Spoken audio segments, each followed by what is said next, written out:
한편 앞서 얘기했듯이 이 에피쿠로스는 아리스토텔레스를 이은 사람이라 그랬죠. 그렇기 때문에 아리스토텔레스가 강조했던 그 덕 혹은 탁월성 있지 그걸 이 사람도 얘기를 해야 돼요. 근데 앞서 봤듯이 아리스토텔레스한테는 행복이라고 하는 것은 곧 덕을 갖춘 그런 상태라 그랬죠. 그림 보면 이렇게 표현할 수 있겠지. 텔레스 형한테 행복은 곧 혹은 탁월성은 곧 행복한 상태는 곧 덕 혹은 탁월성을 갖춘 상태이다. 이렇게 설명할 수 있는데 에피쿠로스는 그게 아니에요. 그게 아닙니다. 왜?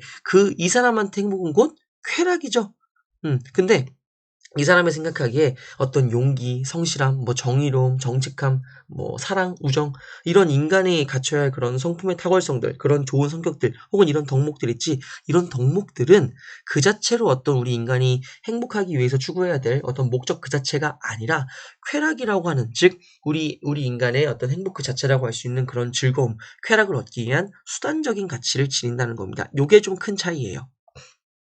자, 그래서 용기, 지혜 등의 그런 덕은요, 아리스토텔레스와는 다르게 쾌락을 얻기 위한 수단적 가치만을 지닌다는 겁니다. 그리고 쾌락만이 가장 본래적인 가치, 즉 최고 목적으로서의 가치를 지닌다는 겁니다.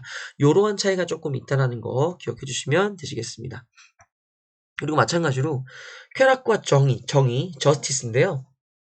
이때 저스티스는 한마디로 정의로운 그런 것들이겠지? 이것도 그리고 인간의 하나의 덕목이었잖니. 근데 그런 덕목들 중에 가장 중요한 이 정의라는 것도 어찌됐건 하나의 덕목이에요. 그리고 앞서 얘기했듯이 에피쿠로스한테 덕목이라고 하는 것은 혹은 덕이라고 하는 것은 쾌락이라고 하는 인간의 행복을 얻기 위한 수단에 불과한다 그랬지?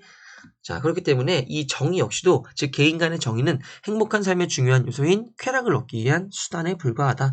요게 요즘 수능에 굉장히 많이 나오는 선지여가지고요. 여러분들 꼭 한번 알고 갔으면 좋겠어서 한번 넣어봤습니다. 알고 계시면 좋을 것 같아요.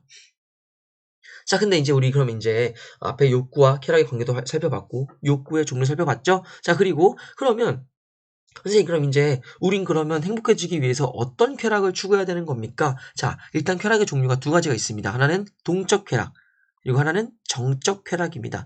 자, 먼저 동적 쾌락인데요. 이 동적 쾌락은 움직일 동자 써서 즉 움직이는 과정에서 얻는 그런 쾌락이다라고 얘기하는 건데 이건 뭘 얘기하는 거냐면 자연적 필수적 욕구를 충족시키는 과정에서 나오는 쾌락이다라고 생각하시면 되겠습니다. 자, 그리고 이러한 동적 쾌락은 정적 쾌락의 필요 조건이에요. 그러니까 어찌됐건 여러분들이 이 문장을 보면 아시겠지만 결국 우리가 갖춰야 할, 도달해야 할 이제 쾌락이 가장 혹은 행복의 가장 궁극적인 어떤 형태는요. 바로 동적 쾌락은 아니고 정적 쾌락입니다. 그런데 이러한 우리의 행복 그 자체라고 할 수 있는 혹은 우리가 추구해야 할 진정한 의미의 쾌락과 즐거움이라고 할 수 있는 이 정적 쾌락, 이 정적 쾌락에 도달하는 데 있어서 동적 쾌락이 가장 필수적인 요건이고 조건이라는 겁니다.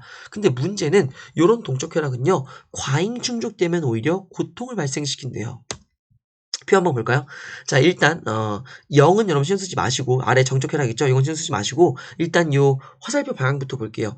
양 끝에서 이렇게 화살표가 이렇게 날라오고 있지? 자, 일단 왼쪽 굳이 따지면 마이너스 쪽이겠죠? 이 마이너스부터 0으로 오는 요 그래프는 뭘 얘기하는 거냐면요. 이게 어떤 인간의 배고픔과 관련된 욕구라고 얘기를 했을 때 왼쪽에서 이 0으로 오는 것은 그 배고픈 상태에서 한마디로 인간에게 어떤 배고픔이라고 하는 것은 결국 그 하나의 또 일종의 고통이라 그랬잖니. 그렇기 때문에 그런 배고픈 상태에서 벗어나기 위해서 뭔가를 먹는 그런 과정에서 얻는 쾌락이라는 겁니다. 그게 바로 동적 쾌락이라는 겁니다. 한마디로 내가 너무 배가 고파 죽을 것 같아. 그래서 햄버거 한두 입 먹고 콜라 하나 마셨어. 그럼 뭔가 배부름이 좀 가시겠지? 그런 과정에서 얻는 쾌락이라는 거예요. 근데 문제는 요게 배고픈 상태에서 적당히 그 배고픔을 충족시킨 상태까지만 나아가는 게 아닙니다. 때때로 우리 인간은 과하게 먹기도 하잖아요. 그리고 그렇게 과포화된 상태 역시 우리 인간은 또 때때로는 고통을 느끼지 않니? 그렇기 때문에 그렇게 과포화된 상태에서 다시 그냥 적당히 포만감을 느낄 수 있도록 운동을 한다든지 뭐 가만히 앉아 있는다든지 그런 어떤 휴식이나 혹은 운동의 과정을 통해서 과포화된 상태에서 적당히 포만감을 느끼는 적정 수준의 상태까지 나아가는 것. 그게 바로 오른쪽 플러스에서 0으로 넘어가는 동적 쾌락으로 볼 수 있겠습니다. 자, 그래서 어찌됐건 이러한 동적 쾌락은 정적 쾌락을 얻는 데 필수 조건이긴 하지만 과잉 충족되면 오히려 고통을 더 발생시킨다. 그리고 아예 충족시키지 않을 경우에도 고통을 발생시킨다. 이렇게 기억하시면 되겠습니다. 자, 그리고 궁극적으로 우리가 이런 동적 쾌락을 얻는 과정을 통해서 우리가 궁극적으로 추구해야 될 쾌락은 바로 요 정적 쾌락이라는 겁니다. 즉, 자연적 필수적 욕구를 충족시킨 결과로서 얻게 되는 쾌락. 근데 여기서 하나 더 추가를 하면 여러분들, 앞서 얘기했듯이 자연적 필수적 욕구, 즉, 식욕과 수면욕 같은 경우는요, 이걸 만족시키지 못하면 우린 죽어요. 그렇기 때문에 이걸 그냥 딱 적당한 수준에서만 충족시켜야 한다는 겁니다. 그리고 동시에 비필수적인 욕구들 있죠? 그게 뭐 자연적이지만 비필수적인 욕구인 성욕, 혹은 비자연적이지만 비필수적인 욕구인 뭐 명예, 권력, 부에 대한 그런 이종 욕구. 그런 근데 비필수적인 욕구들은 사실 무조건 언제나 절제해야 되는 대상이라 생각하시면 되겠습니다. 그래서 인간의 어떤 그런 유의미한 어떤 쾌락과는 전혀 관계가 없다고 보시면 될 것 같아요. 자, 그래서 아무튼 이러한 정적 쾌락은 그런 육체의 고통과 마음의 불안이 부재한 상태로서의 쾌락이 지속되는 것으로 참된 의미의 쾌락이다. 아, 그럼 결국 에피쿠로스가 생각하는 진정한 의미의 쾌락은 바로 요 정적 쾌락이구나. 그리고 이러한 정적 쾌락은 육체의 고통과 마음의 불안이 없는 즐거운 상태이자 행복한 상태이다. 이렇게 보시면 되시겠습니다. 그래서 마찬가지로 영 부분 있죠? 이 영이 곧 정적 쾌락을 의미한다. 이렇게 보시면 되겠습니다. 자, 그럼 이제 우리가 추구해야 될 쾌락은 요런 정적 쾌락이라는 걸 이제 확인을 했는데, 이게 우리의 행복이고 최고선이자 최고 목적이라는 걸 확인했는데, 그럼 이제 이걸 다시 한번 또 어떻게 얻을 수 있을까? 바로 첫 번째는 온건한 금욕적 삶입니다. 자, 근데 이게 왜 온건한 금욕적 삶이냐면요, 그럼 급격한 선생님 혹은 뭐 과격한 그런 금욕적 삶은 안 됩니까? 한마디로 뭐 아예 안 먹어버리고 아니면 뭐 완전 다 먹어버리고. 근데 앞서 얘기했듯이 그렇게 아예 뭐 수면욕과 식욕과 같은 자연적 필수적 욕구를 아예 충족시키지 않아 버리면 오히려 그게 또 인간한테는 고통이라 그랬지. 그리고 과격하고 급격한 금욕적 삶은 보통 아예 안 먹거나 단식을 해버리거나 보통 이런 형태로 일어나기 때문에 그런 것들은 인간의 어떤 그 행복과 진정한 의미의 즐거움과 관련이 없다라는 거예요. 그렇기 때문에 온건한 방식으로, 즉 적당히만 충족시키며 살아가는 것이 중요하다. 이게 바로 온건한 금욕적 삶의 내용이 되겠습니다. 자, 그래서 고통의 원인인 비필수적 욕구는 다 절제해야 돼요. 그리고 동시에 자연적 필수적인 욕구는 최소한으로만 충족시키는 소박한 삶을 살아야 한다. 그리고 두 번째, 지혜로운 삶이 필요합니다. 보통 우리는 쾌락이라고 생각을 하면 뭔가 이성적이고 합리적이고 지혜로운 판단, 그런 것과는 전혀 상관이 없을 거라 생각을 하는데, 에피쿠로스가 보기엔 그건 아니라는 거예요. 왜냐?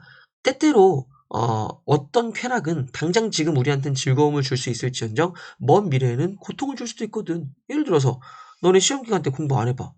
지금 당장은 좀 편하겠지? 근데 나중에는 너네가 더 고통받고 결과에 후회하겠지. 반대로 지금 당장 우리에게 고통을 주는 것처럼 보이는 게 나중엔 더 쾌락을 주기도 하잖니. 예를 들어서 공부하는 거. 지금 당장은 조금 힘들지만 먼 미래에 좋은 성적 결과가 나오게 되면은 그땐 기쁘잖니. 쾌락을 느끼잖니. 자, 그런 식으로 내 인생에 있어서 어떤 것이 나한테 좋은 쾌락을 주고 장기적으로 봤을 때 진정한 의미의 즐거움을 주고 어떤 것은 장기적으로 봤을 때 고통을 줄 수 있지 않을지, 그런 것들을 잘 분별하는 지혜가 필요한 겁니다. 그래서 쾌락이란 육체적이고 감각적이고 순간적인 것이 아니라 정신적이고 지속적인 거라는 거예요. 그렇기 때문에 쾌락을 누리는 행복한 삶을 위해서는 어떤 쾌락이 더 많은 고통을 산출하지는 않을지, 어떤 고통이 더 많은 쾌락을 산출할지는 산출할지 잘 숙고하는 그런 지혜가 필요하다는 겁니다. 자, 그렇기 때문에 앞서 에피쿠로스가 얘기했던 이 쾌락이 지속적이라는 것이 바로 이런 의미가 되겠습니다. 한마디로 당장 눈앞에 있는 거 가지고 판단을 하기 어렵다는 거예요. 그리고 이런 쾌락이 한마디로 정신적으로 평안한 그런 의미였던 쾌락이 전생에 걸쳐서 지속돼야 되기 때문에 지금 당장 내게 즐거움을 준다고 해서, 혹은 지금 당장 내게 고통을 준다고 해서 그런 것들이 정말 먼 미래에도 그렇게 될지는 조금 더 지혜롭게 생각해야 한다는 겁니다. 자, 그래서 결론, 진정한 쾌락은 이성적 숙고, 지혜를 반드시 요구하죠. 그렇기 때문에 쾌락을 누리는 행복한 삶과 이성적 삶은 결코 대립하지 않는다. 요게 핵심입니다.